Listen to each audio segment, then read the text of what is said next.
त्रिदलं त्रिगुणाकारं त्रिनेत्रं च त्रियायुधं त्रिजन्म पापसंहारं एकबिल्वं शिवार्पणम् त्रिशाखैः बिल्वपत्रैश्च अच्छिद्रैः कोमलैः शुभैः तव पूजां करिष्यामि एकबिल्वं शिवार्पणम् कोटिकन्या महादानं तिलपर्वतकोटयः काञ्चनं शैलदानेन एकबिल्वं शिवार्पणम् काशीक्षेत्रनिवासं च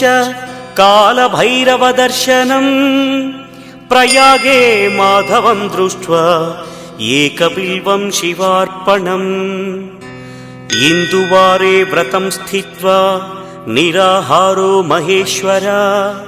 नक्तं हौष्यामि देवेश एकबिल्वं शिवार्पणम् रामलिङ्गप्रतिष्ठा च वैवाहिककृतं तथा तटाकादि च सन्तानम् एकबिल्वं शिवार्पणम् अखण्डबिल्वपत्रं च आयुतं शिवपूजनम् कृतं नाम सहस्रेण एकबिल्वं शिवार्पणम् उमया सह देवेश नन्दिवाहनमेव च भस्मलेपनः सर्वाङ्गम् एकबिल्वं शिवार्पणम् सालग्रामेषु विप्राणां तटाकं दशकूपयोः यज्ञकोटिसहस्रस्य एकबिल्वं शिवार्पणम् दन्तिकोटिसहस्रेषु अश्वमेधशतक्रतौ कोटिकन्या महादानम्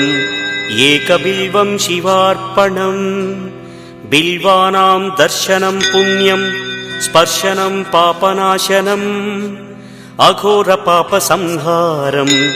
एकबिल्वं शिवार्पणम् सहस्रवेदपाठेषु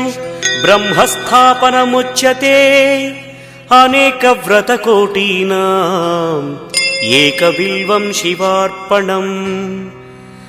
अन्नदानसहस्रेषु सहस्रोपनयनं तथा अनेकजन्मपापानि एकबिल्वं शिवार्पणम् बिल्वाष्टकमिदं पुण्यं यः पठेत् शिवसन्निधौ शिवलोकमवाप्नोति एकबिल्वं शिवार्पणम्।